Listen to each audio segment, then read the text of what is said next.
Great to see you. Thanks for being here. It's lovely to be with you as always, Sam. I'm looking forward to our chat. Me too, me too. We've known each other a long time, and I've learned so much from your work. Matt's got Rising Tide Foundation, Canadian Patriot, fantastic YouTube channels, Telegram. He's on podcasts all over the place. He is a force to be reckoned with for sure. Um, and it's always great to see you. I always love getting together with you and chatting with you. So I'm so glad that we could do this today. Um, I have China on my mind today a little bit because I saw about 3 weeks ago an article that has stuck with me about recent CEO visits to China. It was originally published in the London Telegraph, titled "Western Executives Who Visit China Are Coming Back Terrified." And it opens with a quote from the chief executive of Ford Motor Corporation saying, "It's the most humbling thing I've ever seen. We're in a global competition with China and we're losing. Their cost and quality of their vehicles is far superior to what I see in the West. There's no workers. Everything is automated. They have quote unquote dark factories where robots do so much work they don't even need lights." And you're getting this sense of China rising while the West is collapsing. And we're seeing massive investments in industrialization in China, where last year China added almost 300,000 robots to their industrial base compared to just 34,000 in the United States. China now has order of magnitude more robots than any other Western country, including Germany, the US, and overall they have 567 robots for every 10,000 manufacturing workers compared to the second highest 449 in Germany and only 104 for the United Kingdom. Wow. I also saw another article just recently. China is now introducing the world's largest cargo ship for shipping goods powered by a thorium reactor. Mm. So, what are your thoughts Mm. on China rising, the West collapsing? What's driving it, and what can we in the West, who don't want to see our society collapse but would like to see us peacefully coexist and enter into a win-win solution with or win-win coexistence with China? What can we do about it? Yeah, those are some incredibly important statistics that you just brought up from those articles, and I think there is a serious slap of reality that is causing a lot of these CEOs to quickly reshift their focus from the delusion that they'd been living under for so long, based upon certain mythologies about what they were told China was and what the Chinese civilization is, based upon certain prejudices that had been baked in to the Western sort of mainstream narratives. The way we're taught about world civilizations is very limited, very bigoted, based on certain examples of China having been at different times, um, either abused, dominated by foreign powers under things like the Opium Wars, or at the other times just behaving in a more monolithic manner, kind of like we're often treated to the idea that the Chinese are sort of like the Borg. They don't think for themselves. They just move as a hive, like a beehive. There's this idea that they don't have individuality in China. It's kind of like, I think a lot of these presumptions have resulted in a lot of hubris amongst those in the West that would choose to see themselves as the ubermensch of the world, destined to control the levers of power, productivity, and ultimately every aspect of the human condition. And we've gotten into a place where that hubris has, I think, made us skip steps and forget the things we used to know as basic wisdom, which is that you need energy, you need physical industry, you need to improve upon those things if you're going to be able to be viable as a civilization. We've allowed a lot of those things to be exported, increasingly with the idea that the doers of the world who would do the dirty work in factories that would produce would have to always remain our slaves, basically earning just enough to not die, but not enough to actually have a good standard of living. And that was the, I think, idea that Henry Kissinger and those who he represented around the Club of Rome and Trilateral Commission of the 70s had envisioned for what they wanted China to be. You know, we would be the consumer society. They would be the doer worker society. They would stay poor. We would have wealth. And there would be this balance of power by the middlemen who don't represent any of those particular civilizations or nations, those supranational entities that Kissinger, David Rockefeller, and others represented above the nation state that would then be able to control the banking, control the behavior of of finance, predatory finance, and essentially, have it move towards an orientation towards one world government, supranational government, basically feudalism. In China, they overlook the fact that China actually has something much more powerful within its culture, within its deep civilization. It's a very old civilization, and it is something which is premised around the certain Confucian ideas that allowed the Chinese intelligentsia to play the game to a certain degree that they needed to develop the capacities to end the type of rampant hunger and starvation and poverty that was all they knew in the 40s, 50s, 60s, coming out of their civil war, coming out of the century of humiliation.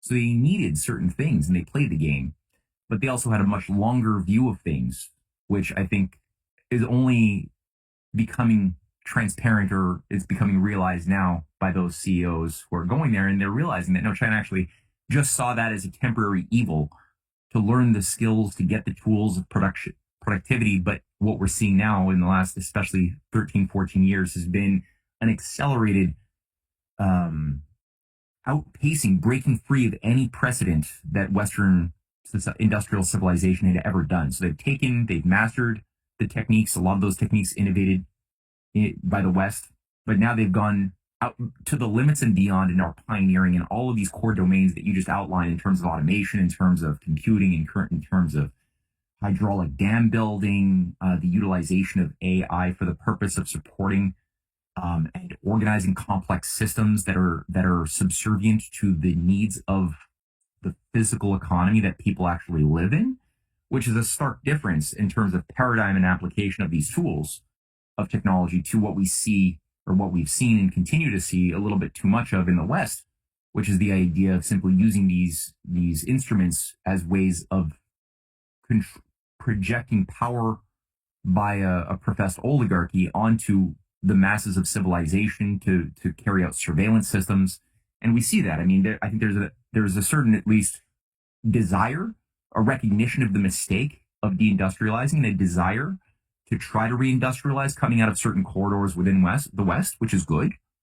I certainly hope that continues, but so far we're seeing a little bit too much, and I think you've noticed this too, of the application of AI, of even nuclear power, and how we're thinking about nuclear power as supporting AI data centers for a more techno-feudal type of control grid. And AI takes a lot of energy, a lot of water. So, it's good that we're talking about building water projects again, building nuclear power again. It's good that we're talking about industrialization again, but in the West, it's very much geared towards militarization, building up a military capacity, and also just controlling the population with the digital economy. Whereas in China, it's a different paradigm completely. And I understand that people who simply look at some of the forms of what you just outlined, dark factories, the exponential growth of automation, can be scary for some people. And in a certain way, if you and I And by the way, congratulations on doing this show. This is a good. It's going to create a good platform for higher analysis and discussion. And I think your title is so good. Overcoming oligarchy is really the key, because if you don't have an idea of cultural excellence and a moral culture that enhances both the appreciation for the welfare of the whole society, but also of the individual within that society at the same time. If you don't have that, then all of these applications of advanced technologies can be and would be very easily directed towards enslavement and tyranny. That's true.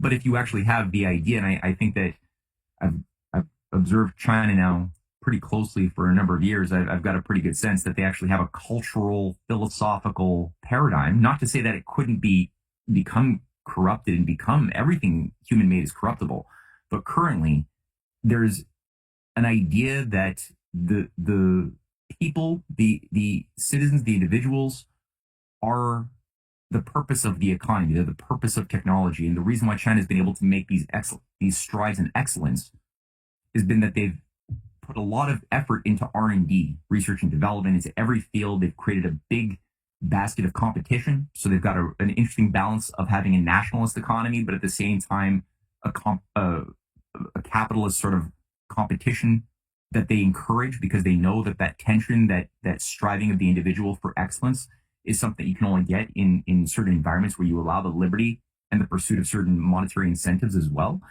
So that's been able to create miraculous leaps in the domains of magnetic levitation, in rail technology, quantum computing. I'm not really too sure at this point what even quantum computing is. Honestly, I thought I knew it, but at this point I'm thinking that might be a bit more of a pipe dream than I thought. But in terms of AI and other things, it's quite remarkable, and it should be. I think it's healthy that it's scaring Western CEOs, but at the same, because they should be scared. They just created a situation over decades of turning our viable economy into a giant time bomb, and so they should be defusing the time bomb and looking at, well, what works? What's an economy look like that today is not a time bomb and is viable, and learn from that and work with that instead of seeing it as a threat that needs to perhaps be destroyed, as some Boltonites and old school neocons out there are thinking is the way to go. Fantastic points, Matt. Where to begin on that? I mean, when you look at China, I think what we are seeing is the failure of the West to anticipate all of this completely, and this mad scramble right now as they're in a full-on panic, realizing that not only is China overtaking them economically, but it's also providing a paradigm as an example to the rest of the world, showing that the oligarchy over here and the system that they have built over the last 40 years is nothing but a complete failure, with absolutely nothing to offer us for the future. And if we want a better future for ourselves, something like the development, pro-industrial, pro-progress model that China is currently pursuing, which America used to pursue, is rapidly taking over everywhere on Earth except for Western Europe, the US, and Canada. And those dominoes are going to start to fall as well very quickly, as they have nothing to offer and they have no ability to compete. And China is just eating their lunch. And a lot of people that I know that are kind of hesitant on China or anti-China, bring up the usual tropes. It's a communist dictatorship, of course, so they can do whatever they want. Their people are slaves. They have a social credit program, which they don't, but that trope endures. It hangs on. Yeah, it clings. Would you say it's more accurate to describe China as a communist economic system or as a state capitalist economic system more akin to the American system, which you and I know and love, of people like Alexander Hamilton and Lincoln and William McKinley, Henry Carey, those types of people? Yeah, I think that beyond certain terms that are sometimes used in their political discourse, I mean, obviously the Chinese, federal party is the Chinese Communist Party. So the name is in there, the word is in there. But what a word means, see, nominalists go crazy because they think truth is located in some literal word and how it's defined in a dictionary. And they don't realize that the physical universe doesn't abide by human-made dictionaries and human-made definitions, because the same word can mean very different things for two different people or several different people who use the same word, even just Google truth on and look at Wikipedia and see how many different theories of truth Wikipedia will tell you. The post-structuralist definition of truth, the ecofeminist definition of truth, the Hegelian truth, and each one will have certain similarities, but also things that are diametrically opposed in many cases. So it's the same thing for this word. I think that in looking at their behavior, looking at the thinking of how, Xi Jinping gave a speech in 2014 where he came to power in 2012, began to do several major things.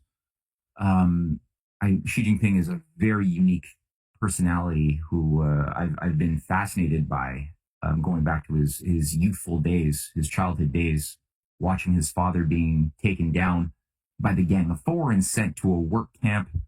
And Xi Jinping just is somebody who is a scholar, but somebody who's really had their hands in a blue collar sort of situation, living in shit poor conditions in rural caves for many years, and just learning skills, capacity building. So I think that the skills that he applied to his own life, the philosophy that as above, so as below, right? He adopted this understanding that what he does personally, and the creativity that he gains, and the insights and wisdom that he gains by the experiences and the challenges that he leans into, is something which has direct application on the macro scale of a village, of the dynamics shaping a province, the dynamics shaping a country, a dynamic shaping all of humankind. Though there's differences, there's also similar principles, not similar, the same principles. And you learn a lot by leaning into the unknown, by not trying to be somebody who's just looking for fame or fortune or comfort, and developing real world skills. So he's done that.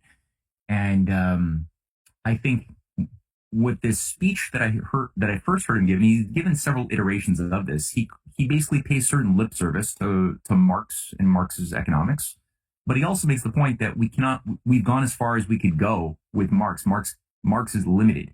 And that's a big point for true for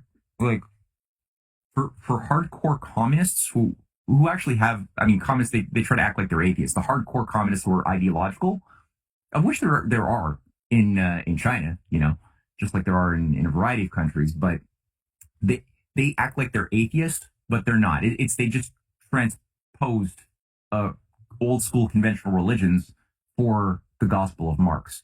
So it is very religious in its tone, and it's a big heresy to say the sorts of things that Xi Jinping, but also you heard that with Deng Xiaoping, who delivered something somewhat similar over 40 years ago, when he also made a point that Marx was limited in only defining labor as being something premised around material productive powers and not of the mental creative domain. And so we have to, and this is Deng Xiaoping, the guy who led in the overthrowing of the Gang of Four after Mao died and putting them in prison and beginning to undo a lot of the damage, the self-inflicted damage of the Cultural Revolution. So he even began the process of helping people, the Chinese, to break free of what they were told was the new gospel by saying, no, human creative thought has to be extended to our appreciation for what is labor.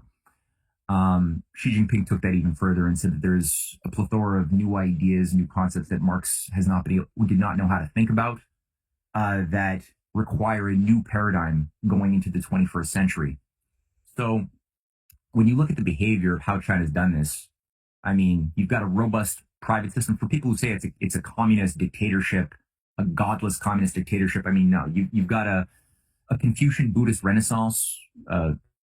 If you look at a lot of the moral philosophy embedded in Confucianism, which again is going through a renaissance, this is the thing that really brought China into its best phases of growth and excellence over the last 2,600 years, no, 2,400 years, is this the idea that there is Tiang Min, the mandate of heaven, or Tiang Xia, which is known as the mandate of heaven, that there's a law of heaven that human beings have to emulate and abide by if we're going to have legitimacy, and if a leadership, if a society and the rule makers are going to be fit to be obeyed by those they rule over, they have to abide by the moral and physical laws of heaven.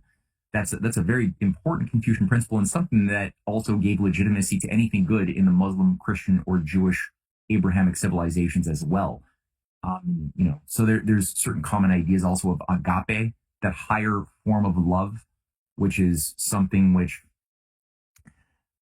you can only get by really cultivating wisdom, the mind's powers of knowing what is beyond the horizon of our former assumptions, and also cultivating the heart and working on empathy and putting yourself into other people's shoes, both in our world, but also into the future and into the past. And that type of practice that became enshrined in the concept of agape, that agapic love, is something which also is enshrined very, very dearly within the Confucian matrix as well, under the concept of Ren, which it essentially outlines the very same thing. And Confucius talked about it, his followers Mencius talked about it, and many others. So it's you see it also in the formulation of a lot of the best of the Chinese dramas and shows and movies that they promote. A lot of that does get state support as well, because there's an idea of wanting to morally cultivate the wisdom of the individuals at every rung of society, to tap into that source, which is what we used to do under better times past, when people like Frank Capra still could keep a job and do something moral with the art of film in Hollywood. We have small examples of that, but we haven't seen that in many, many generations, whereas in China, it's becoming more loud and more robust, and that's good. So China has more of, I would say, what you just described, of a nationalist economy that balances both national influence over they don't believe that politics, national politics, and economics should be two separate worlds, as we've been foolishly led to believe in the West, over, despite the evidence of every single moment that you've outlined very brilliantly, Sam, in your writings and your classes. Every single moment that the West has improved in our conditions of life and our liberties has always been times when politics and economics were seen as two parts of the same science and the same art. And it's only more recently that we've been brainwashed to think that, no, you can either study business management, or you study macroeconomics, or you study microeconomics, or you study political science. But the idea that these are all parts of the same thing has been really lost. And in China, it's not. They have the idea that business should be allowed to compete. They've got a robust private sector. And people can just look at some of the statistics of the growth of the private sector of small and medium businesses in China and compare it to the embarrassing case of the collapse of small and medium businesses over the same interval over the past 30 years in the West. And it's brilliant how China has been able to cultivate that and increase the middle income. Their middle income bracket families has increased massively from the point, I think it was like 3 or 4% in 1999, who qualified for something of the standard of middle income in the way we would think about it. To today, it's like 49, 50%, maybe more at this point. This is already old statistics I'm thinking about from like 2019. So, all of these typical, their longevity, right? The standards of living as well. If you look at the consistent growth since 1970 up until the present, there's a consistent growth of energy availability per individual in China, the quality of life that each individual has access to on average, the average life expectancy that people can live went from something like 56 years of age in 1969 up until today. It's surpassed the United States and Canada's average life expectancy, which I think China is now at like 78.9 or something years of age, something close to that. The US lost 2 years on average since especially COVID. So again, all of these metrics are things that you would think, well, that's a society that's doing something right. And we might disagree with elements of it, But overall, you have to appreciate the fact that they're doing the thing that we used to do when we were good, and we shouldn't be insecure or afraid of it. We should really, really take the time to study, like, what is their banking system? How does it work differently from the private central banks of the West that we have that don't permit for the type of credit that they seem to be able to emit? Why is that? So these sorts of questions we should be posing. Yeah. Well, speaking of That's- heresy, Matt, it sounds mm, like you're saying that the independence of the Federal Reserve is not sacrosanct. I'm kidding, of course. But yeah, on their banking system, the Federal Reserve is not an American system, and the national banking that we used to have, the United States used to have, um, under the first and second bank of the U.S. and Abraham Lincoln's national banking system, all of which were destroyed by elements of the financial oligarchy at the time. China is very much copying that. I mean, if you look at I call China state capitalist. Just full disclosure, their economy is 70% private enterprise, and but they have a ton of state banks which issue credit into the economy for a variety of purposes. They have the Agricultural Development Bank of China, the China Development Bank, the Exim Bank, Export Import. They also have mm, a number of state owned commercial banks and private commercial banks. The Industrial Commercial Bank of China is a great one, the ICBC, China Construction Bank.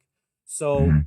you really see this adoption in China of something which, I don't want to say it's US in origin, but something very similar used to exist in the United States and was completely co opted and destroyed. Mm-hmm. Yeah, I mean it's something which, in principle, there's obviously different forms that it takes, but in principle of function, it's the closest thing that exists anywhere in the world to what Lincoln was doing with his reining in of the thousands of private, small, very autonomous banks that had the authority to issue their own currencies before the Civil War. That was part of the reason why the U.S. economy became such an anarchistic basket case, where inflation was rampant, bank runs were rampant in the 1840s and especially the 50s.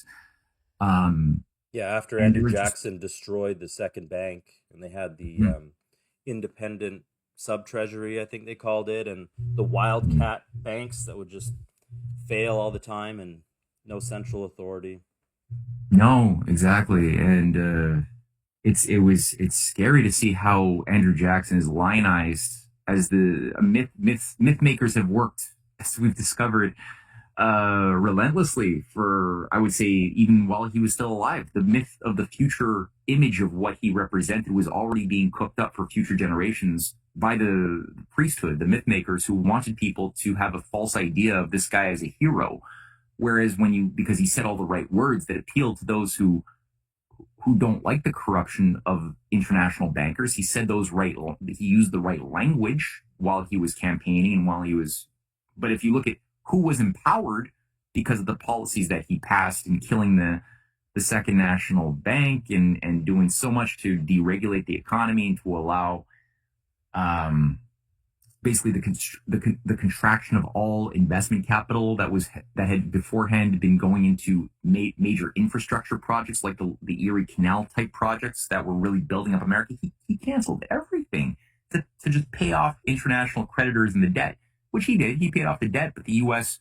economy basically was sabotaged and completely collapsed as it was deregulated. Oversight was, as you pointed out, ended, and as a consequence of that, rampant speculation became the norm and bank panics became the norm, like the bank panic of 1837, which was a major, major bank run. But it didn't, it just, that was the new normal from 1837 onward up until the Civil War. And, it was only the global, ironically, the Rothschild, conglomerates, the City of London conglomerates, these major financier oligarchs who were able to then buy up the bankrupt farms, the bankrupt industries, the nascent industries that were not able to get capital and that just fell apart. Those physical powers of the economy were then just absorbed by the deep state, the Anglo-allied deep state structures and power structures in America that gave rise to things like J.P. Morgan, the Junius Morgan operation that was brought in from England. The Rockefeller operation later on became a part of that, and what have you. The Vanderbilt operation ended up just working to build up this separate power within the state, which was devoted to essentially undoing the successes of 1776 on behalf of an overlord class. And this led up to, as you pointed out, the things like the Federal Reserve Act later on. The earlier before that was the destruction of Lincoln's greenbacks a few years after the Civil War.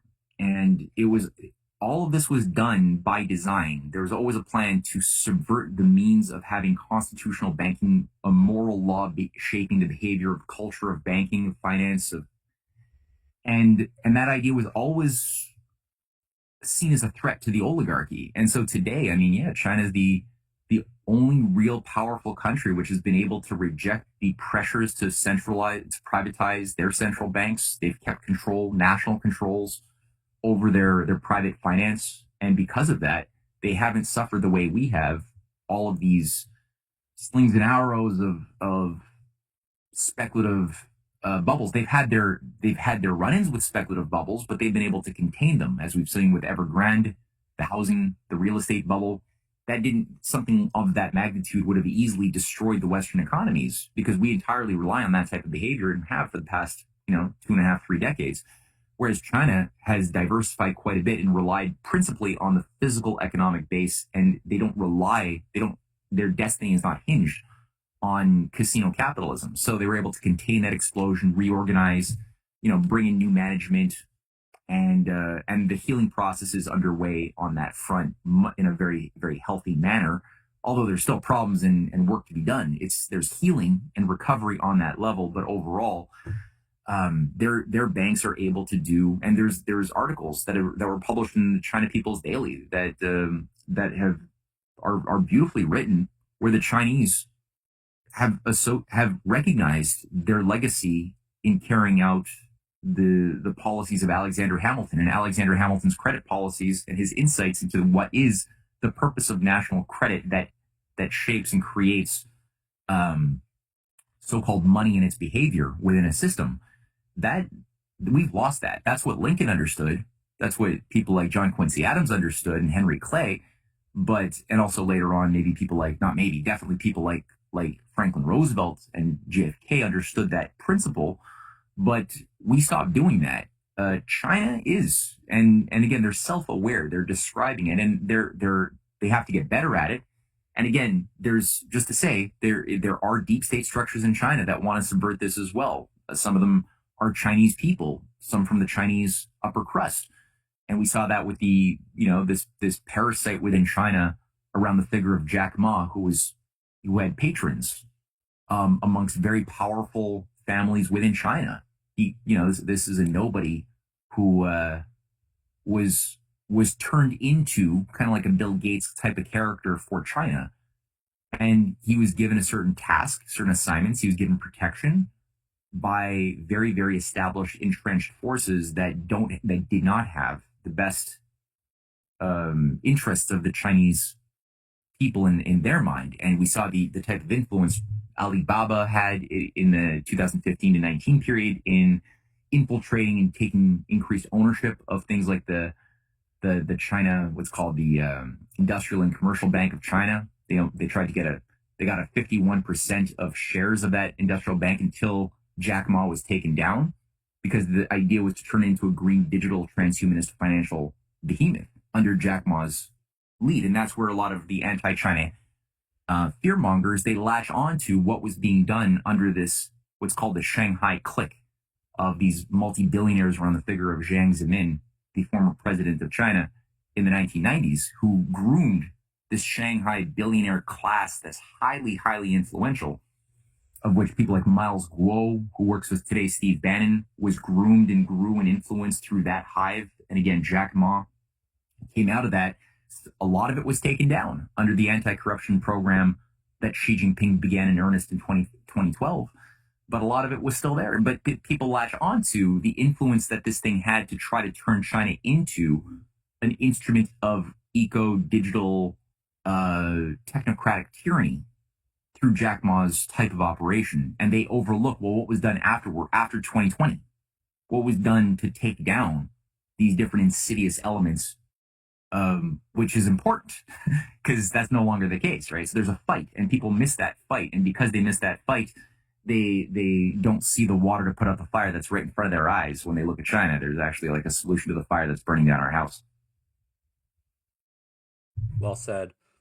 Um, I agree with you completely about China and Evergrande withstanding all that, and I'm thoroughly convinced more and more every day that um, our system is precariously built on shifting sands that could collapse at any time. I mean, you look at some of the valuations in the stock market right now, and you see $16 billion market caps on companies that are pre-revenue and hemorrhaging money, and it's all just the speculative orgy and no actual real physical value behind it. Completely opposed to what China's doing. And Trump, of course, he's bringing in tariffs, and China does have some tariffs as well, and tariffs are an important part of the American system, the economic system. And I did a whole class for your organization called Trump Tariffs and Treason on, the protective tariff and the protective system.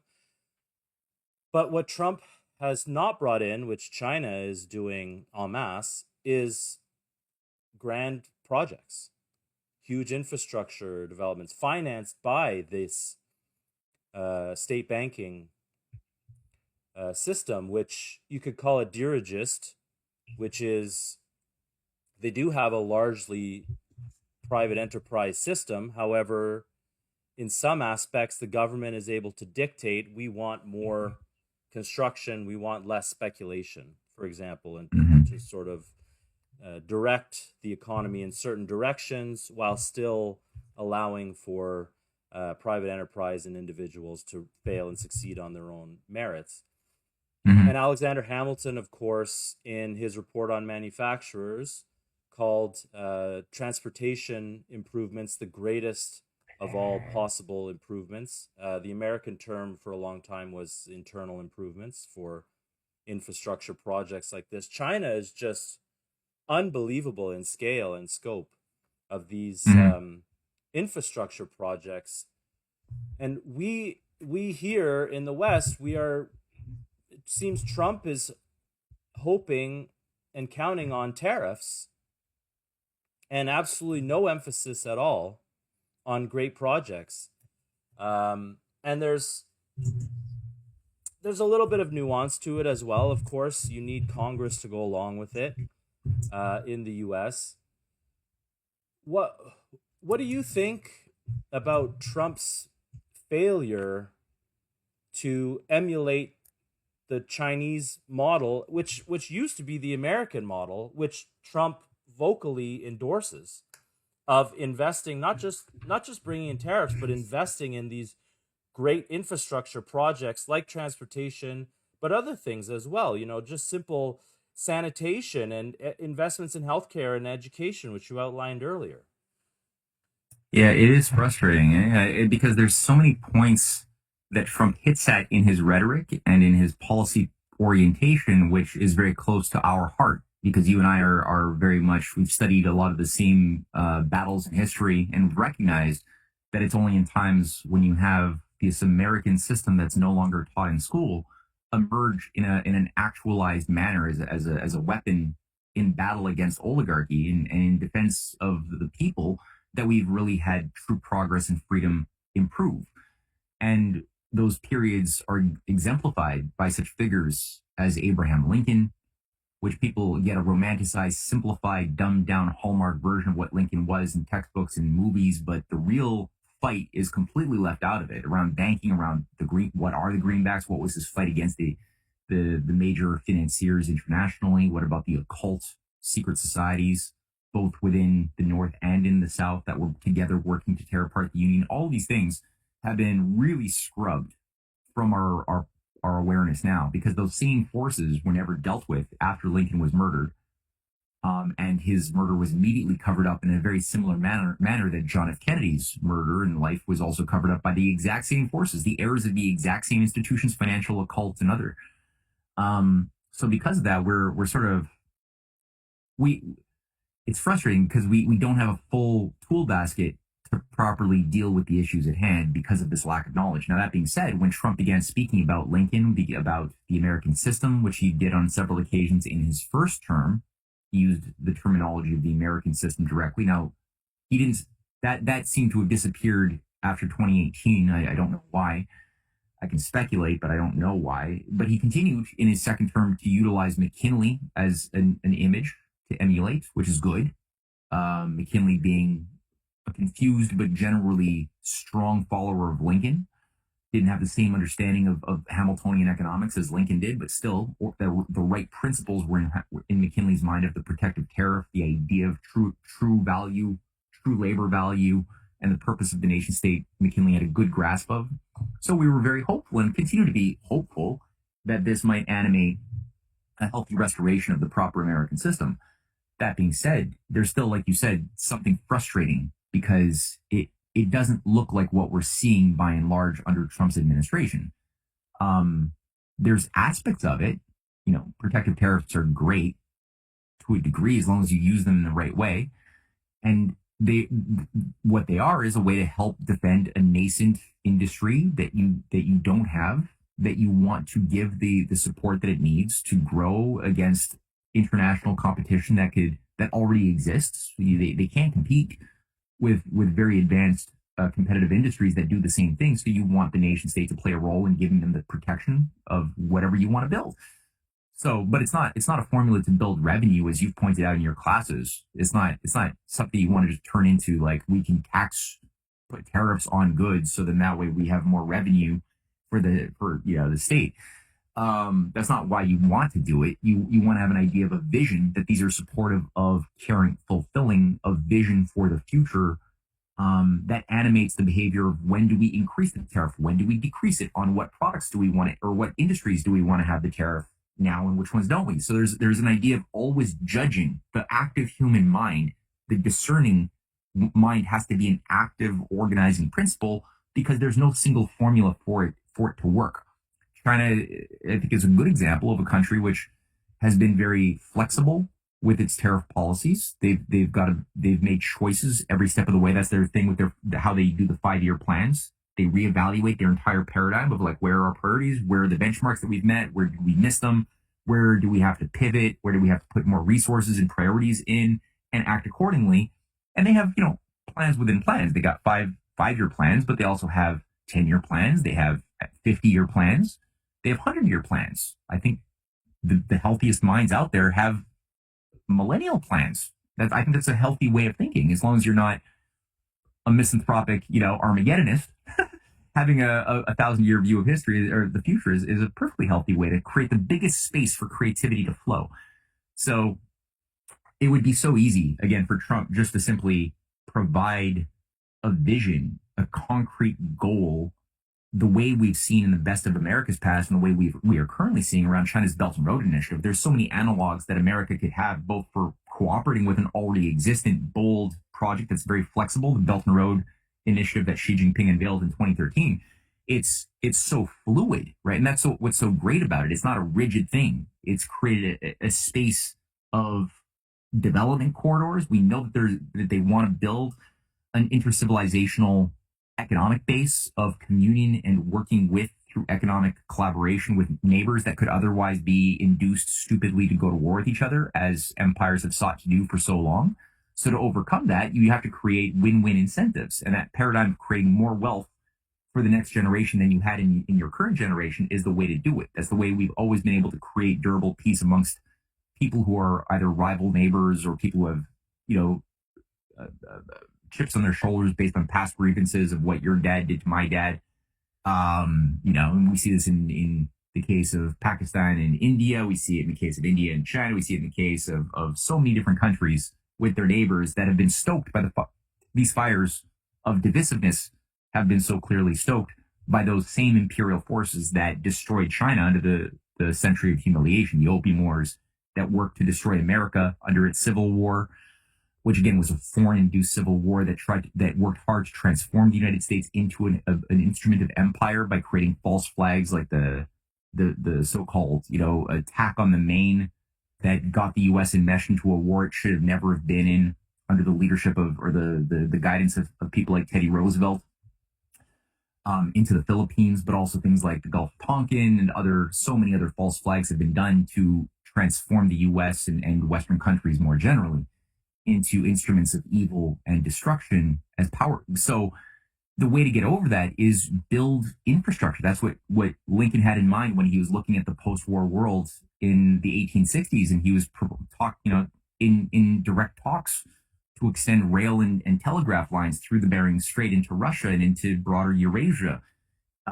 His allies were working very hard, like Ulysses S. Grant, to organize the spread of the American system internationally when he was doing his tour of the world and organizing leaders from Japan to Asia to South America and Europe in adopting this anti-British imperial system that Lincoln had fought for. That's what Ulysses S. Grant devoted his later years to. And FDR had that vision as well of let's take the New Deal experience and take what we did with the New Deal, these mega projects of the Tennessee Valley Authority and the rural electrification projects and the Hoover Dam and all these big projects. And let's use this as the basis upon which foreign policy can be crafted to end all of the pain of colonialism in helping Africa have their own New Deals and helping India have their own New Deals. And of course, that didn't happen. He died. His enemies took over. The Cold War got in the way. But China's now doing that exact same thing. And how easy would it be for Trump to simply provide for that type of idea? So I don't know whether it's the imperial transhumanists that have found that enjoy a bit too much influence around Trump's inner circle. There might be an element of that. There might be other things in play that I don't fully understand. But it hasn't happened yet, and I do hope that he's losing time to really bring that type of concrete policy into play. It's a concern. Yeah, and I think, like I said before, part of it is that these sort of things need Congress, and that requires a renaissance among the people themselves to elect a new generation of leaders, which are America first and pro these kinds of policies. I see these American system principles as being anti-oligarchical, that they encourage population growth and they encourage population development. People's intellect, they get smarter. And that's exactly what the oligarchy doesn't want.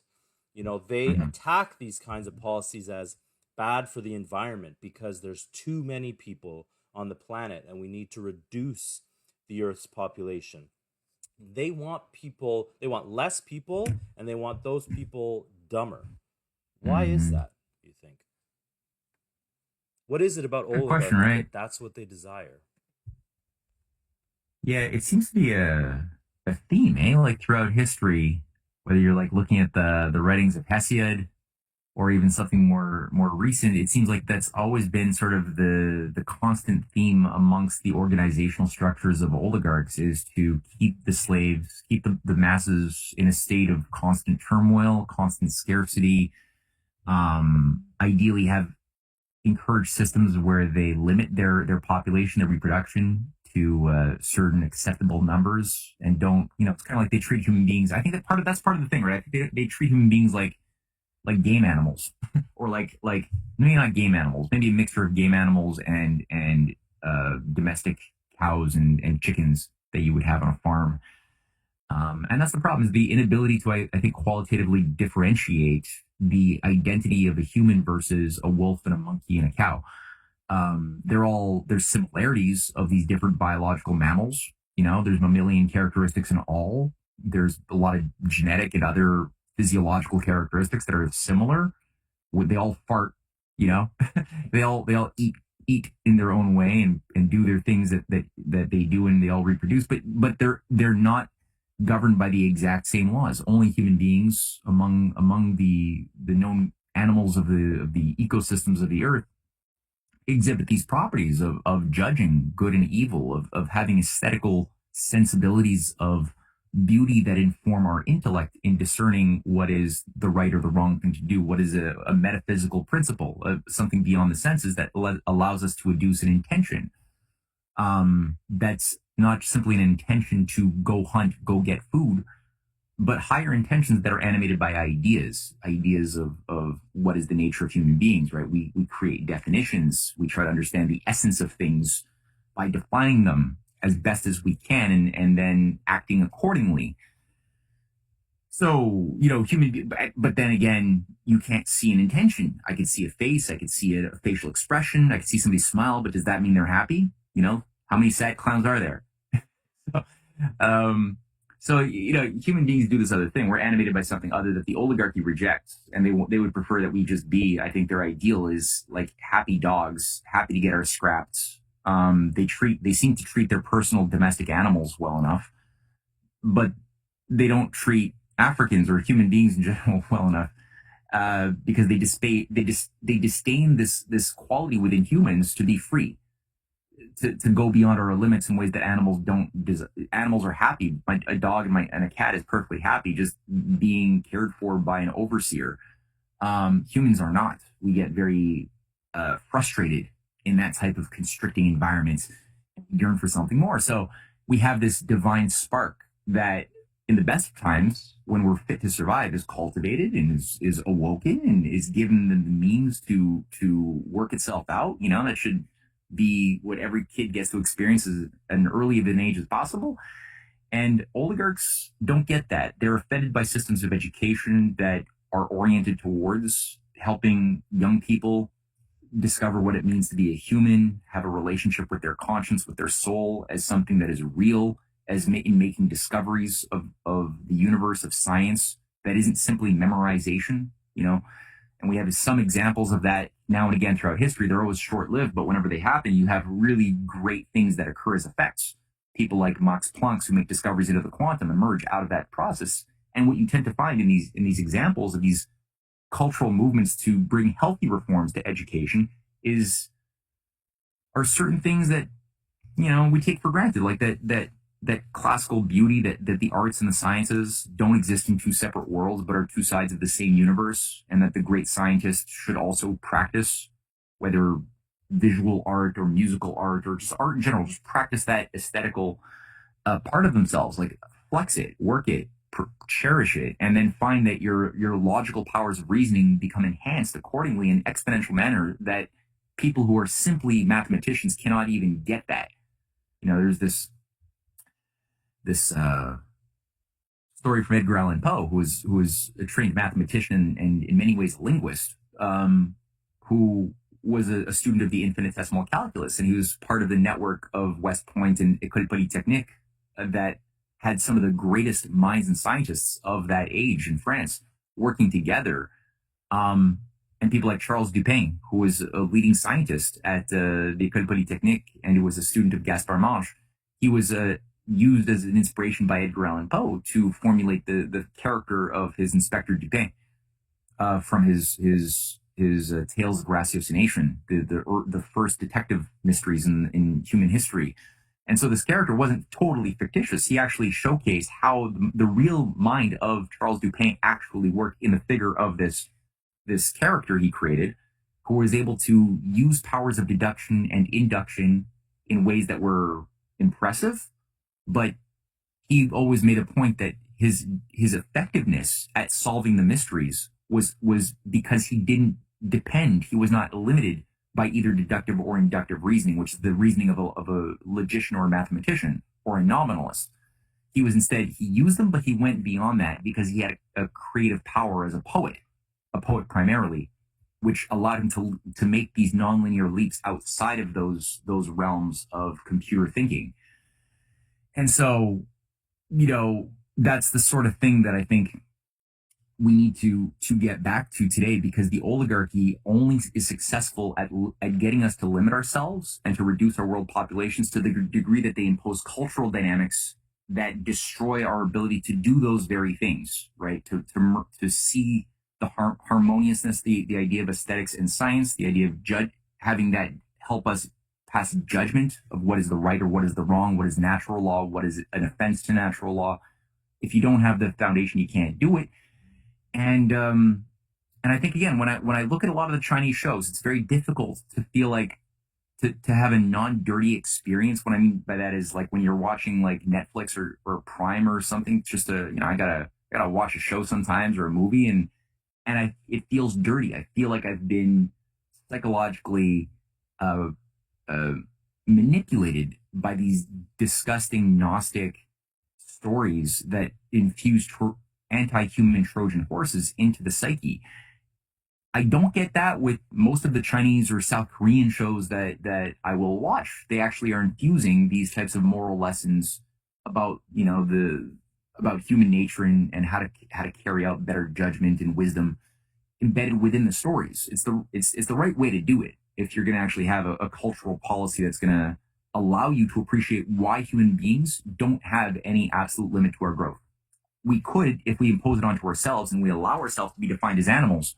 But if we actually see ourselves as humans, we're thus, defined by the character species of problem solving and always leaning into the unknown with the faith that we can generate from within ourselves solution concepts. Then metaphysically and physically, there's no absolute limits to our potential growth in quality or in quantity within the universe, because as far as we can tell, the universe is actually an open system that's constantly in a state of creative change towards a certain state of improvement, of perfectibility. And that might offend some people who are listening to this show, because they've been brainwashed into thinking that perfectibility is a moral attribute that has nothing to do with physics. But I would say they've been brainwashed, as I just did, because I would say that evidence shows us that the universe, even before there was humans, has purposefulness, directionality already there in the unfolding of even things like living matter on the earth that moved from simple celled amoebas at some point by some mysterious process we don't understand, that found itself in this particular part of the solar system within this part of the galaxy, that began to change in a manner that generated things like photosynthesis and generated new biotechnologies over time, which then changed the environment, that reciprocally then changed the organisms within the environment, and had this back and forth of the whole to the part and the part to the whole back and forth, to the point that we have, more and more complex systems capable of having, at a certain point, a conversation between you and me over light speed, on these strange boxes that we're talking into. I mean, that, like, is that random? Is that just like lucky chance, or is there actually a sign that there's something purposeful behind that whole process? It's a big philosophical question, and one that I think we should get young people to wrestle with a lot earlier. That's why the oligarchy doesn't like population growing. No, I mean, they are threatened by people that are too numerous and too intelligent, because they simply won't tolerate. In order for their system to survive, people can't be smart enough to see through it and see a better system, and then be numerous enough to overpower them. Mm-hmm. Just for people that are interested in what you said, are there like maybe 2 or 3 examples of Chinese shows, either on Netflix or somewhere else, that you could recommend people check out to get a sense of what you were saying? Yeah, I'd suggest, and people have to push through it a little bit, because some of these Chinese shows, I gotta say, they can be long. Like, they like really pulling out the drama, and they can go 45 to 70 shows, right? So people have to be aware.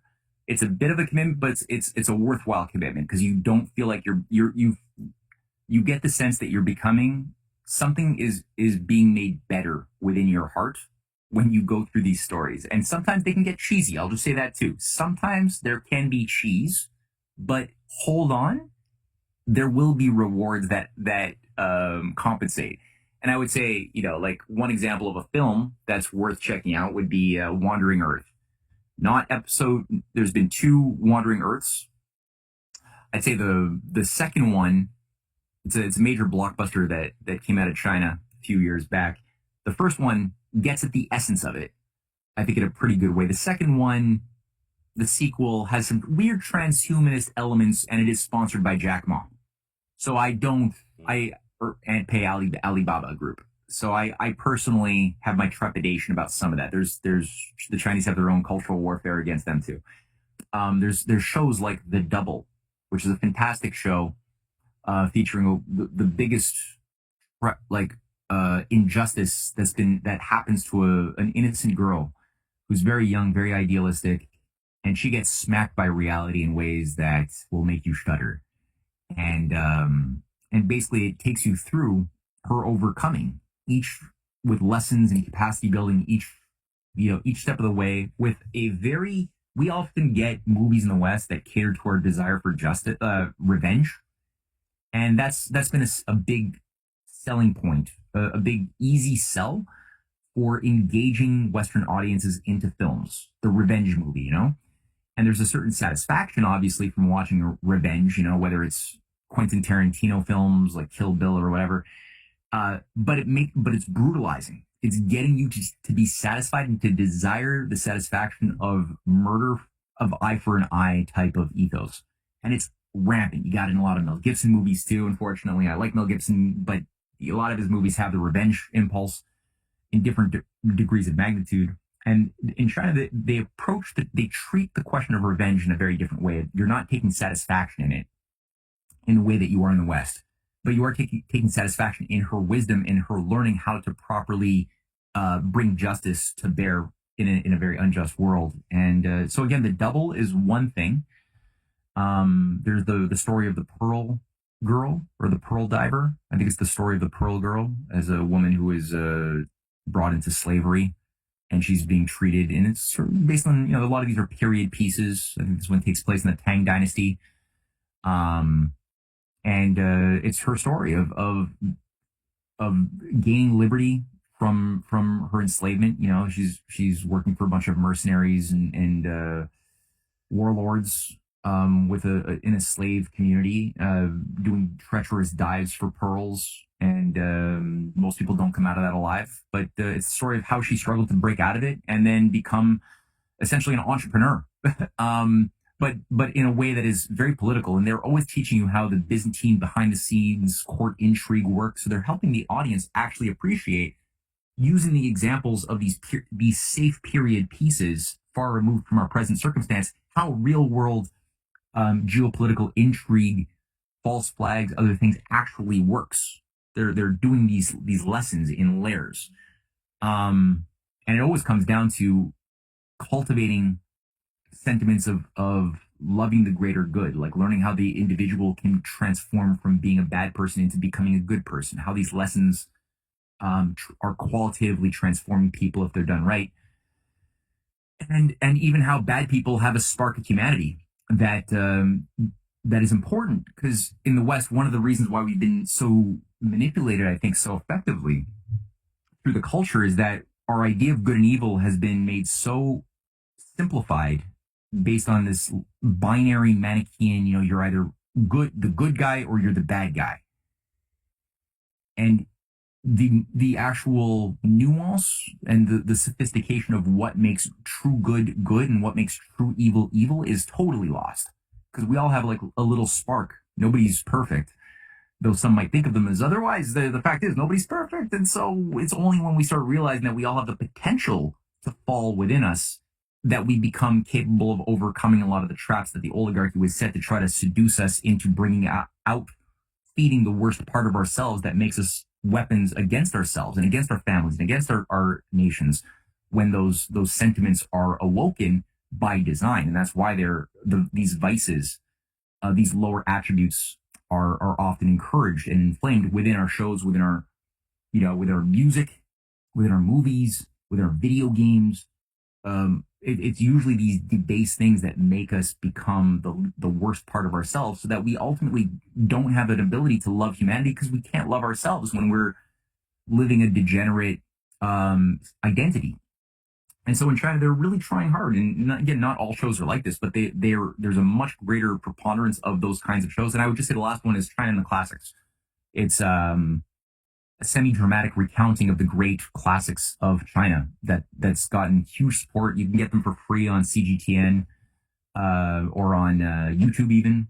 They go through the life. What is the life of Confucius? What is the life of Lao Tzu? What is the life of the greats of the great poets and philosophers and statesmen of China? And they combine like what were their theories and what was the political reality that they were living in, that were shaping their identities, in which their theories emerged for a purpose. So they're not doing the mistake that we make in our philosophy or political science programs in the West, is we dichotomize, we sever the theories of Hobbes or Locke or any Leibniz from the political identities that they had in the real world that they were living in the service of humanity or in the service of oligarchy, which is so important because somebody's, you know, the ideas have a cause. So again, China and the Classics is a great series that gives people a really good primer into how the ideas that made the best and the worst of China's civilization, but they're focusing on the best. How did that actually occur? And it would really, it should inspire content creators in the West to look and take similar formulas for helping to teach people culturally in an entertaining way about our own philosophers and our own political history. Well, I'm definitely going to go check that out. That sounds really interesting. I hope that that others will as well. And in another time, I'd love to pick your brain a little bit more about how we can use these mediums like film to tell these stories of the American system in a similar way to educate people about our history and what's been lost, and the fight against oligarchy and oligarchy's methods and things like that. And you are already on top of that, talking about Edgar Allan Poe before. You have a big movie coming out, should be out by the time this video is up, on Edgar Allan Poe. I cannot wait to see that. You've done some of the best work out there on Edgar Allan Poe, and I myself am a fan of the visual medium and its power to teach and to educate. So I cannot wait to see that. I wanted to talk a little bit about, because we were talking before about Jack Ma and China wrestling with its oligarchs and taming them. And I always find great irony in people like Alex Jones, who are pro-Trump, and he just absolutely hates the Chinese. He calls it the Chinese Communist Party, the CCP, and Xi Jinping especially. And he also hates George Soros. And George Soros, of course, very famously said the two biggest threats to the planet are Xi Jinping and Donald Trump. And so on the China question, Alex Jones sounds identical to George Soros in naming Xi Jinping as public enemy number one. And how does the system in China work to develop leaders' competence? They have a highly competent bureaucratic class in China, and how is that developed? And its history going back to even the Confucian times. Mm-hmm. And how did they? What were some of the fights they had with their oligarchs over there, and what were some of the ways that they were able to claim victory sometimes? Yeah, there's it's a big question. We should probably make like a video just on that, really. But what I could say is that so I'll start with the present, and we'll go backwards that way. Usually, I would do the opposite. I would go for some deep history, and then I would zero into the present. But let's do the opposite for the moment. Here, I'm going to do a little share screen here just to get across. So I mentioned that Xi Jinping began as soon as he came into power a process of massive anti-corruption purges, a massive draining of the swamp. He didn't do this obviously by himself. He was working with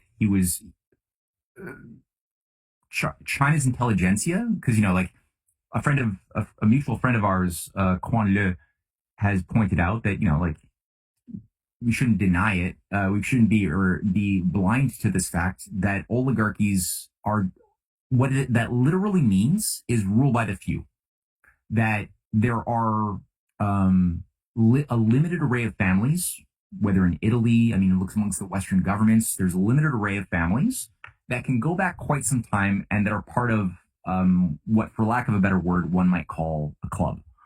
They're vetted, they have a certain agreement on generally how the world should be arranged. There's certain rivalries within some of these families that we can trace out throughout history at different times, manifesting as like somebody getting backstabbed, like different princely dynasties are vying for control during the 100 Years' War of the 15th century in England. It doesn't mean that they were in principle in opposition to each other, but it just means that there was like a little bit of a battle amongst the wolves at the top rungs, and a lot of people suffered for these things. The difference between, I think, the traditions of the Western oligarchy and, let's say, the Chinese oligarchy is that in the Chinese Confucian system, there's an open aristocratic orientation for their culture amongst the elites that's very different from that which we now have and have had for too long in the West, which is a much more closed system.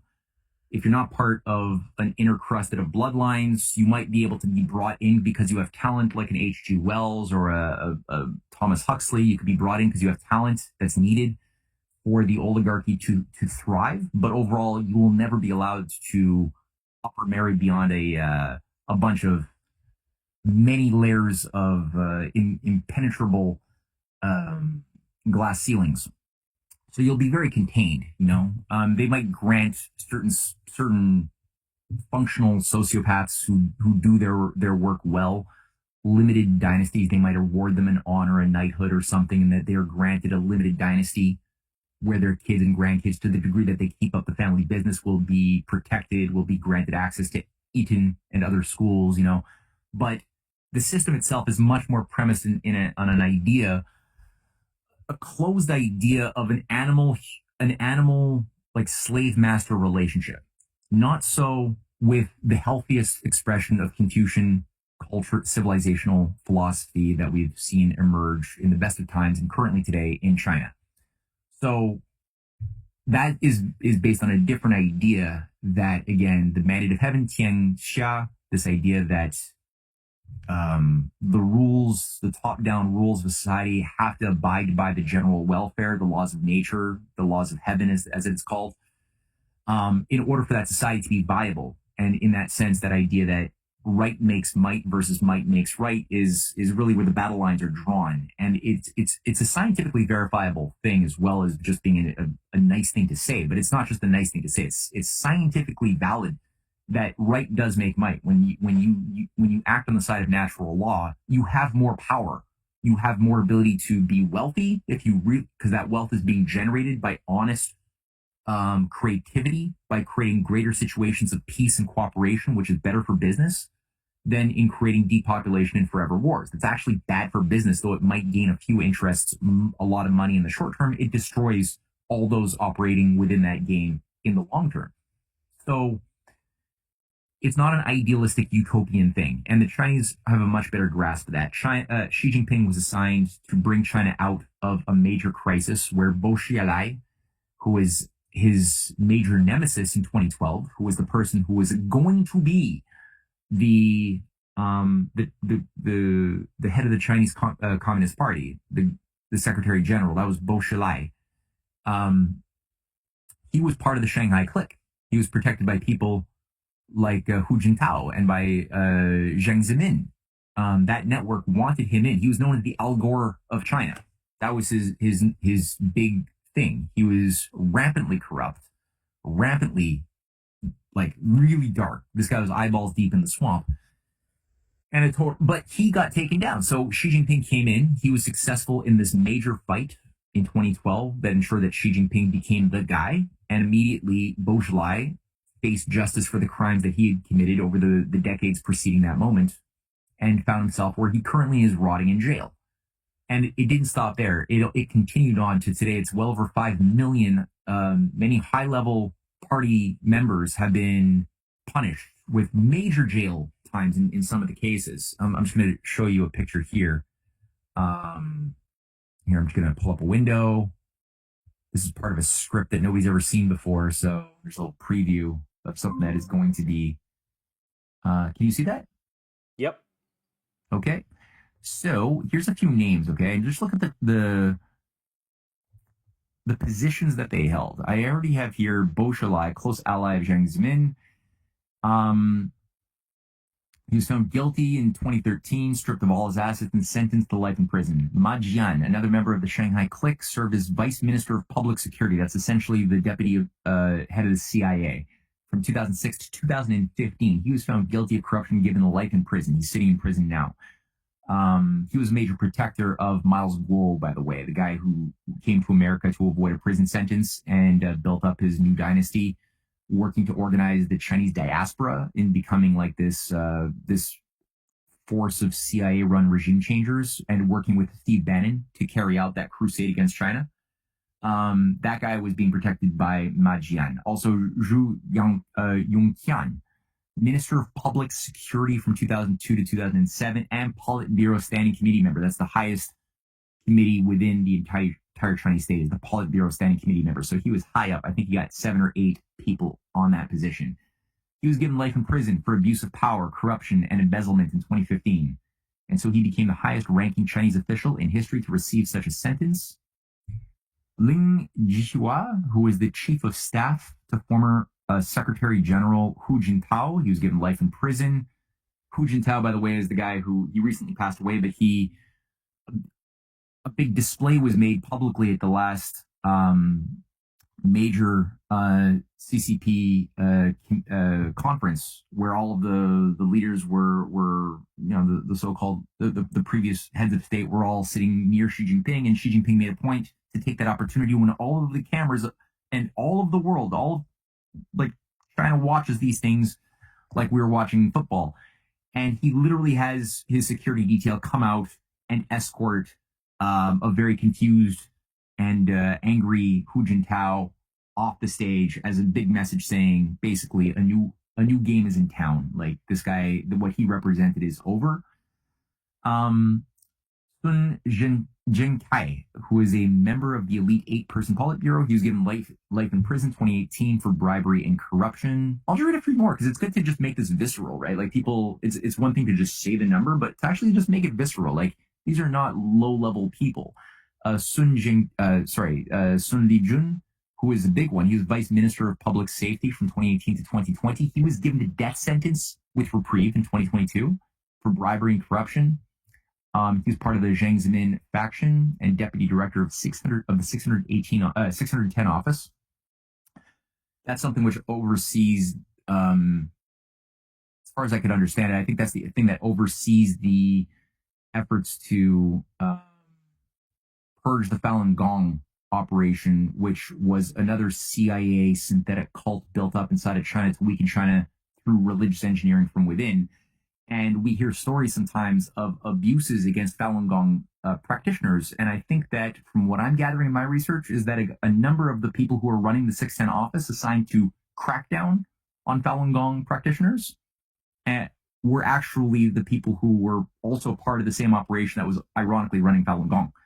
Because the idea isn't that everything is disposable.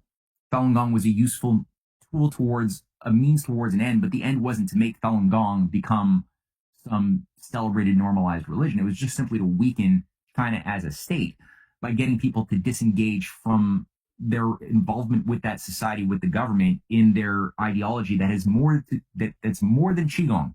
We're told it's just breathing exercises and raising your qi. No, there's something more going on that has a lot to do with Master Li Hongji's promotion of the idea that he has superpowers because he's harnessed the various intergalactic aliens that have infiltrated all of our bodies.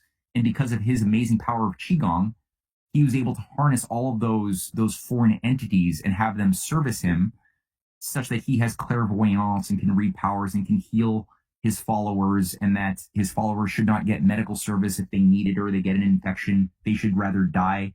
then have their soul blood contaminated by a blood transfusion or another organ if they need that. So it's kind of very similar to the Jehovah's Witness in a weird way, but also Master Li Hongji professes that that's the head of Falun Gong, who lives in New York in a massive 430-acre estate. He professes that he's an intergalactic messiah figure balancing the forces of a major space opera between good and evil interdimensional aliens. And I'm not kidding. There's a Time magazine interview from 1999 where he's literally talking about all this crazy shit. So Why is it always sorcery and aliens? The way it goes, man. It's the easiest things to work with, and they're tied together somehow, right? Like they always weave them together. You're right. So all that to say, that was the 610 operation office, was to crack down and then give more fuel to those international disenfranchised Chinese Falun Gong followers or followers of Miles Guo to see the Chinese as this evil totalitarian Habsburg Empire type state. Instead of it. But these guys have been taken down now. So then you got Meng Hongwei, who's was vice minister of public security from 2004 to 2018, and Interpol chief from 2016 to 18, sentenced to 13.5 years in prison in 2019. You got Fu Zhenghua, who was justice minister from 2018 to 2020. Was convicted of taking and stealing $17 million in government funds in 2022 and was sentenced to life. Sun Guofeng was chairman of the People's Bank of China and was the chairman of the People's Bank of China. So was sentenced to 16 years for corruption in 2024. And there's an even bigger list. I just threw out some of the notable ones that caught my attention. But Jeff J. Brown, who's a friend of mine who runs the China Rising Radio and Facts from Fiction Foundation. Mm-hmm. Or no, I know him, yeah. Foundation. Yep. He did a whole series on the anti-corruption purges in China, and he did like a 9-part series, which is thorough. I'm going to interview him, and maybe you might want to interview him too, because he can go way deeper than I can. So yeah, there's something. And as far as like how does China do this more broadly, there's a whole history of the fight of the better China fighting and being much more successful by and large than what we've been in dealing with the warlords, the entrenched Freemasonic outfits that the British had played a big role in building up during British domination of China in the 19th century and after. A lot of the triads that found their hub in Shanghai and Hong Kong and Taiwan, Macau as well as a major international, gambling and money laundering hub, with massive penetrations into the Caribbeans even and a lot of Commonwealth British Cayman Island finance. Sure. That was all baked up and built up by the British Freemasonic controllers of China during that time. And they were interfacing with various Gnostic, esoteric Taoist, death cultists inside of China and building up those groups in opposition to those Confucian and healthier Buddhist school followers who were taken down and punished. So there's been a big battle. Like, how did Mao purge these foreign-directed Freemasons? He did it, but we're supposed to just see him as this one-dimensional evil character and not see anything other. So we don't take the time to just appreciate how the hell did that fight happen. There's books that have been written about it, but we're not generally encouraged to know about those things. So, and again, the Chinese shows that I cited, they go through a lot of this, like how good people are able to navigate in Byzantine political realities and keep their souls intact, but do it in a way that has evildoers self-implode, but in a sophisticated way. It's not a simple Batman versus Superman, or no, what do you call it? Superman versus Lex Luthor type of formula. It's always something more. I think that if we were to embark on something like this, it would require that same sort of cultural rebirth we were talking about earlier that would be required to return a Congress for Trump that would be also supporting great projects like this. And it's going to have to come because of our traditions, our legal traditions in the West, that to have these kinds of crackdowns there's going to have to be a cultural shift that comes first.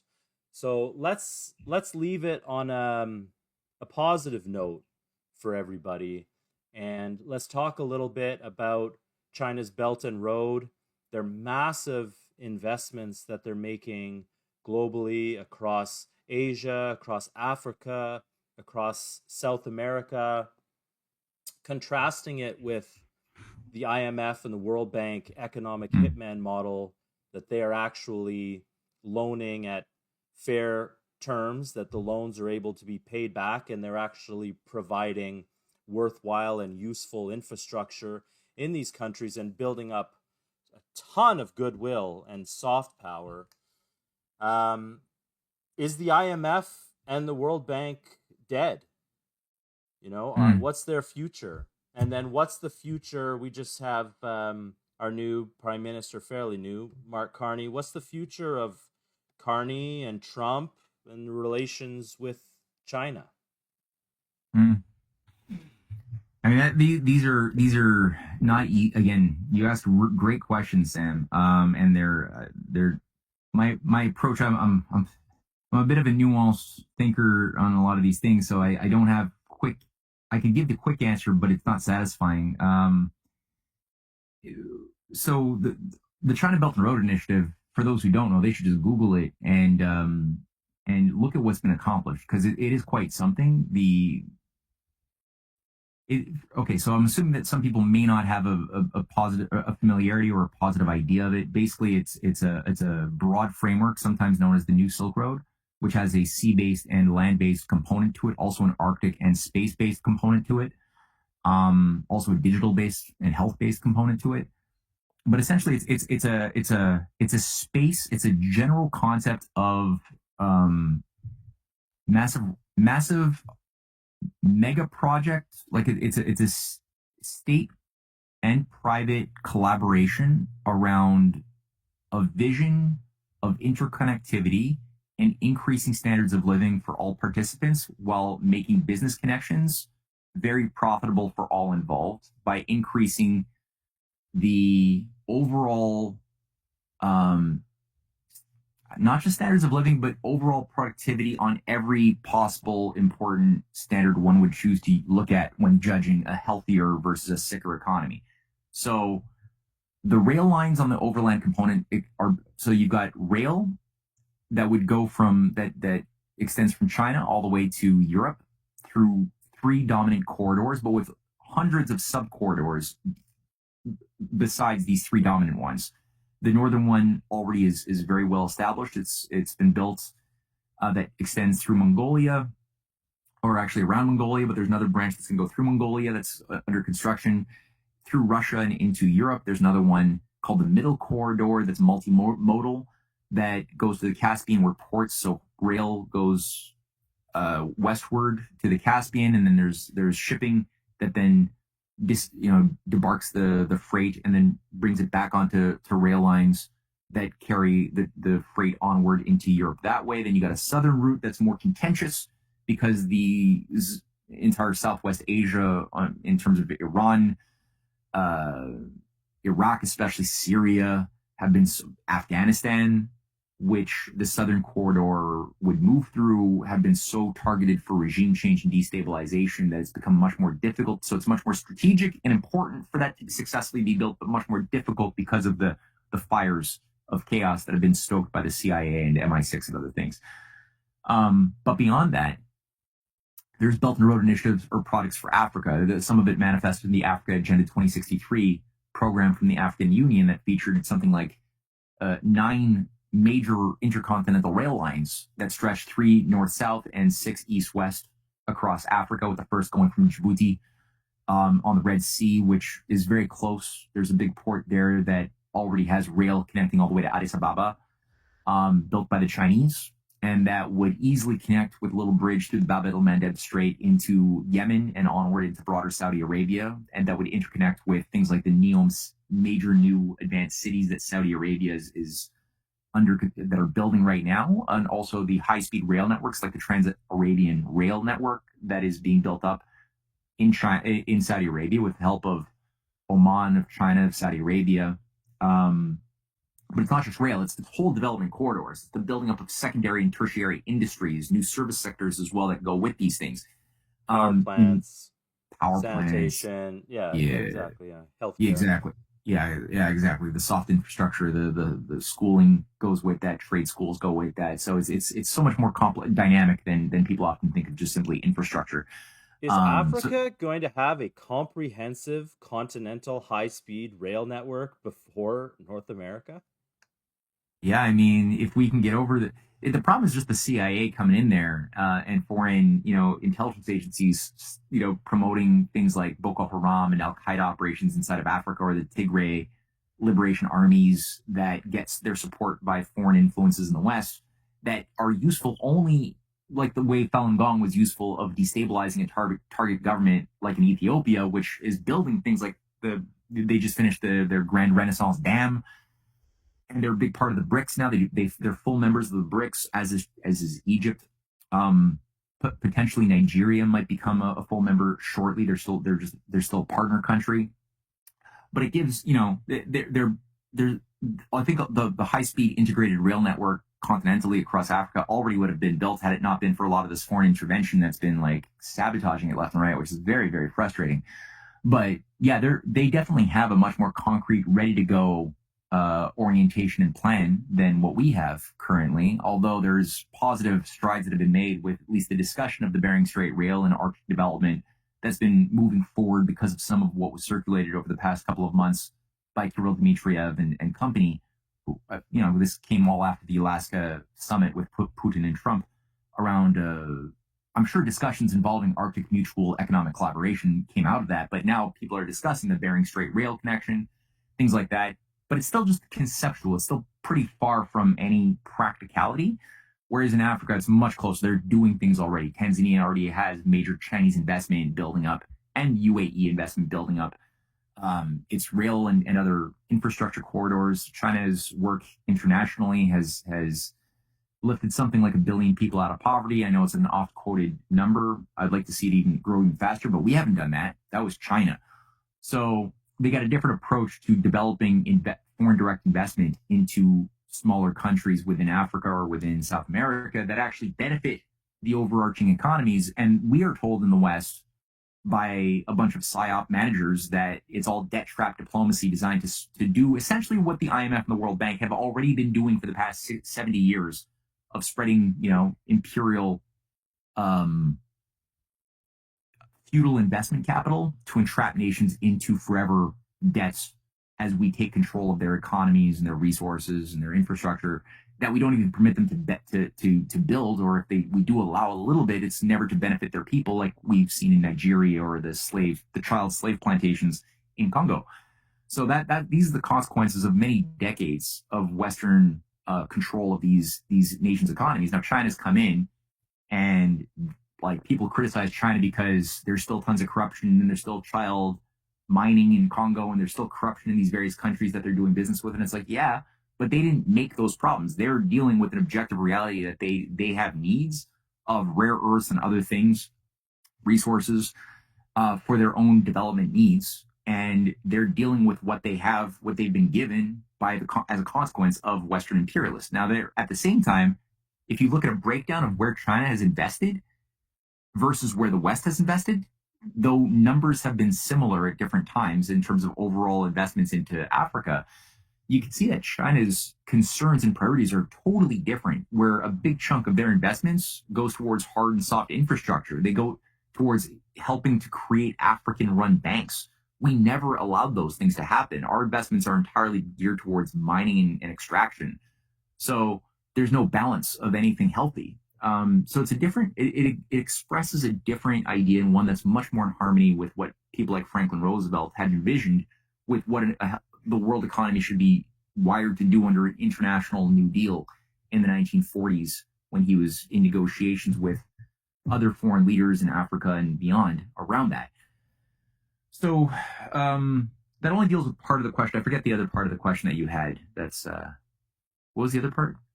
I was asking about what does the future hold with Trump and Carney in relations with Oh, China and yes. China rising and us having really no choice but to Mm, to abandon this 40-year experiment with neoliberalism, yeah. uh, because otherwise we're dead in the water. Well, we have to take this opportunity. Like the only positive way I can see this unfolding is that we're about to collapse. We will collapse if we don't make systemic changes that involve taking down those forces that turned our economy into a time bomb by design, because that's not by accident. They wanted the economy to blow out. They wanted the U.S. and European countries to slide into a self-cannibalizing civil war, just like they wanted it the first time in the 1860s. That's what the enemies of America want today. It's the same enemies, the same model, the same model in many ways. Um, the difference back in the 1860s and in the 1940s, when China was going through its own civil war then, and today, is that China was, and was a negligible third world country. They didn't have much economic might to do anything to challenge this hegemonic ideology. India as well they were the crown jewel of the British Empire. They had no sovereignty. They were very weak, and today they're not.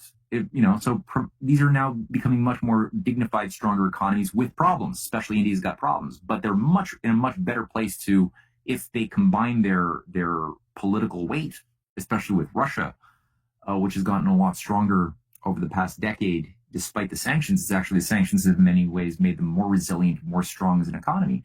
If they combine their forces together with people like Iran, smaller countries that could then, and that are both receiving protection, but also adding their own contributions to that, you have a force that can really challenge the oligarchy that's been wanting to get everybody to blow up in a controlled demolition, including Canada, including the United States.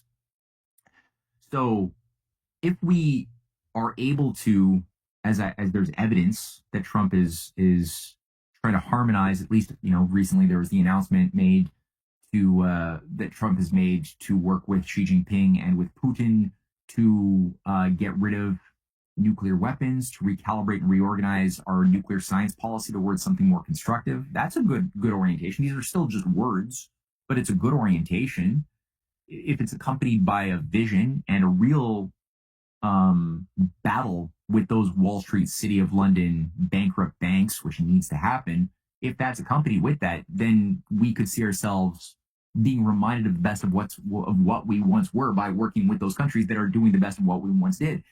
Starting with the Arctic, but other things too, right? And American business would benefit immensely. Small and medium enterprises would benefit immensely by not going to war with China or other countries or Iran. Now, do I think I'm not a total optimist either. Like, knowing what I know about the empire's techniques and sophistication, especially utilizing Canada, my concern is that Mark Carney, and I've been warning about this since the very moment Carney came in and was installed as the replacement of Justin Trudeau, is that his orientation will likely be to try to to play his role in weakening the China-Russia alliance by trying to persuade the Chinese elites that Canada can now, for the first time, be trusted, because we're both being bullied by a big bad USA. And now, Carney has made a point, and I chuckle, I get some satisfaction in some ways, but I'm aware that he's representing a dangerous, sophisticated policy as well. So I don't overly celebrate, but he's made the point that his, what was it called, the Climate Bankers Compact, that compact that was supposed to force that got 140 major financial institutions that he oversaw The Net Zero Alliance. Yeah, that one. That basically dissolved by necessity, unanimously by the vote of all members. He was perfectly okay with that because he's a pragmatist. He knows that you can't destroy China or Russia if you are currently destroying yourself at a faster pace. So it's not expedient to have that timeline any longer, the whole Agenda 2030. And St. Bill Gates recently came out and said, actually, climate change, not that big a deal. Yeah. Very strange turn of events there. Exactly. And it's completely comprehensible viewing it in this light. Yeah, exactly. They can't, their commitment is still to destroy Like they're at the service of an oligarchy, which is very rigid, very uncreative, and very committed religiously to depopulation and destroying any type of attribute of civilizational states that express a divine spark or awaken a divine spark within humanity, regardless of the the particular religion or whatever. It's that whatever culture does that, they want to destroy by design. It's like, you know, a shark and blood in the water. They just can't do anything but go for the blood. That's the oligarchy.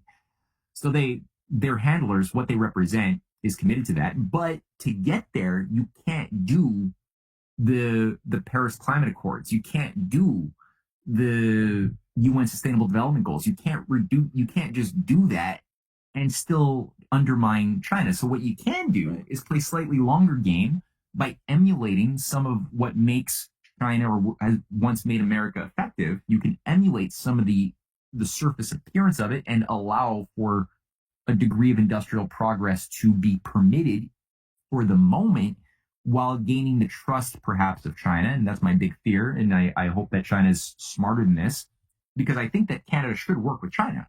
If it's as long as China doesn't allow itself to get sucked into a game it doesn't control. If it does, and if the bonds it currently enjoys with Russia are reduced, are loosened, while it's enmeshed into a dependency on British Canadian cheap minerals and oil and rare earths and iron and natural gas and other things, which we might see grow in terms of these being tapped under the new post-green Carney policy, we might see an explosion of industrial progress to a certain limited degree. If they allow that and get addicted to that, then the taps can be turned off. They can be threatened if they become enmeshed in that type of thing. So they need to stay independent. They can't allow their destiny in any way to be affected, and they can't allow Canadian players to play a role in determining the behavior of things like the Asia Infrastructure Investment Bank or any of the Chinese institutions that it wishes to use as sovereign instruments of its own fight for anti-colonial development. If it wants those things, it can't allow its enemies to have influence over those things, even if we become members. And we should be allowed to become a member. And I think we still are a member of the Asia Infrastructure Investment Bank. I don't know if Justin Trudeau pulled us out of it or not. But if you are, and everybody should be allowed to be, it should be that we can make decisions of how its policies run. We should be allowed to simply benefit by investing in things like water projects in the Middle East or anywhere in the world that the AIIB might participate in providing capital towards. And we should be beneficiaries for that. We could play a positive role in that. But if we start promoting Trojan horses, like some with an eco agenda that wants to undermine industrial civilization might want to do, then that shouldn't be permitted. So that's my fear there. There's a potential game and play navigated through the Anglo-Canadian establishment, but also with branches inside of the U.S. establishment to try to weaken the Russia-China Survivors Alliance through these types of shenanigans, you know, and that there's maybe a desire perhaps to loosen the Russia-China alliance from the U.S. side by providing some concessions to Russia on the Eastern European front, reducing some of the tension on the regime change operations in Serbia and Bulgaria and other places, and instead give Russia maybe even some space to feel more confident about its southern security, while at the same time redirecting forces to asymmetrical warfare to destabilize China's allies, its perimeter,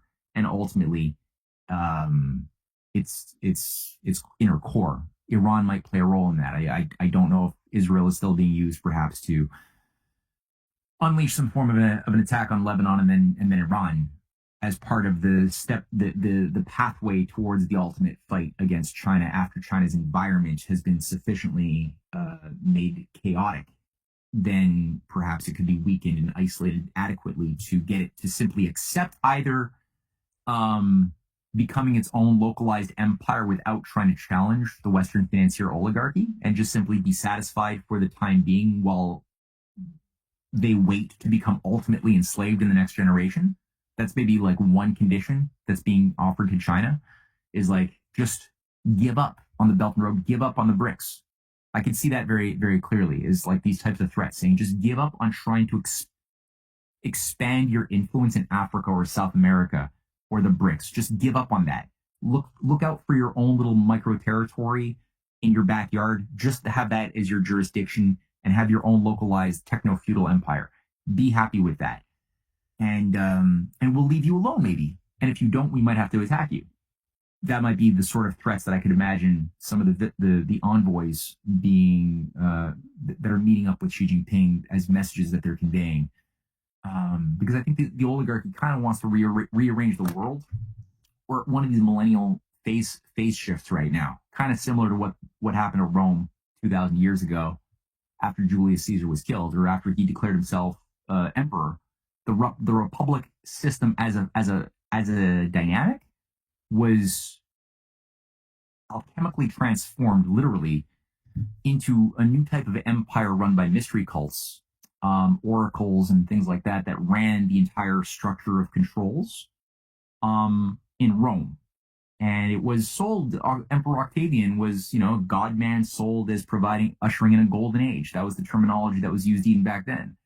So I think that some see this opportunity of crisis as a new type of phase shift from the republic into an empire, which we've been drifting in, but now more of a full-blown thing with new AI oracles to manage alchemically the world in some weird type of, age of Horus with the all-seeing eye type of symbolism, manifesting an idea of a global panopticon with jurisdictions, which might have, a limited array of Orwellian jurisdictions that would sort of submanage their realm.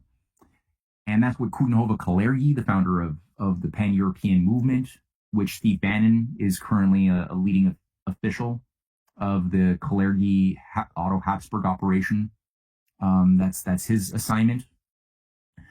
Currently is the head of this Dignitas Humani Institute that Otto von Habsburg ran for like 40 years. That's the old Habsburg families. That's what they are with their Order of Malta chivalric, system of controls. The William-Taxis family and others that are still big patrons of the alt-right that kind of want to have a Templar revival. But this all requires we get rid of and forget the type of successes we had with the healthier Western civilization that might require, in their minds, some civil war for a few decades, maybe shorter. But I think they would want like a new age of bloodletting between like hard radical eco-terror leftists and like crusader new wannabe knights that go head to head in America and in Europe, out of which chaos some sort of new desire for accepting a new type of order may possibly be brought online. And in which case, a new set of religions, a new set of revamped sacred myths that help us govern ourselves would be introduced. We'd be more pliable to accept perhaps alien gods, AI gods, time-traveling alien AI gods, in some combination under the new oracles. So that's my negative concern. So I got my positive idea that the Chinese better human influence that maybe awakens more of the better American influence stays in control and doesn't allow itself to be submissive to the terms being set for them by the enemies of humanity, or they make the mistake of trusting so-called reform Western powers and allowing their own sovereign decision making to be given away, at which point bad slips can turn into a big fall. Yeah, I think Carney and the oligarchs that he represents, if they're trying to drive a wedge between China and Russia, good luck with that. That relationship is rock solid. And I think that it's going to be an ultimate irony if the US eventually has to develop using Belt and Road funds because they have completely abandoned their own heritage of national banking for grand projects like this. Matt, Ehret, thank you so much for your time. It's been a fantastic conversation. I really enjoyed it. Can you please let everybody know where they can find you, where they can support you, what you have coming up? I love plugs. And yeah, this was great. Thanks for doing this, Sam. I appreciate just having the space that you created to just get out a lot of ideas that were bubbling in my head that I haven't been able to figure out how to properly communicate. So this is a great opportunity to play around with that. And I hope it helps people sort of begin to kind of try to make sense of a lot of misinformation out there. And for myself, yeah, you mentioned earlier that by now, as this video is being aired, our Edgar Allan Poe documentary it will likely be available, so people can check that out as one thing. We've been making films with our filmmaker friends, Jason Dahl, and all of a sudden we discovered that David Gosselin, our longtime collaborator, also has a unique skill set for filmmaking and some good aesthetic sensibilities. So we've challenged him to turn some of our pieces on Edgar Allan Poe. Actually, he challenged himself to do it. Some of the work that we've done on Edgar Allan Poe into some multimedia proper feature-length films. So the first one in this series will be out. It's Edgar Allan Poe's Final Mystery, and A Tale of Two Murders is the subtitle. That's available for anybody who's a paid subscriber on my Substack or Cynthia's Substack or Rising Tide Substack or Patreon or View. It's a new service, a streaming service that we've been working with as well that people can also watch. Which I'll send you some links so you can share those with people. CanadianPatriot.org is the main geopolitical website. RisingTideFoundation.net is our cultural, more educational website that I run with Cynthia. And a lot of our documentaries are mostly available for free. On CanadianPatriot.org, you'll find like a movie section there. Our books are all available for purchase there too. And Substack, that's sort of our bread and butter and saving grace so far that helps pay the bills in the most effective way is Substack. So that's people can subscribe to that for free or get the paid upgrade. Matt, Ehret, Substack, YouTube, Amazon, Rising Tide Foundation, CanadianPatriot.org. No shortage of places to find you.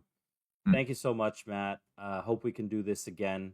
It was very enjoyable. Cool, man. Yeah, me too. Say the word. All right, take care. Take care.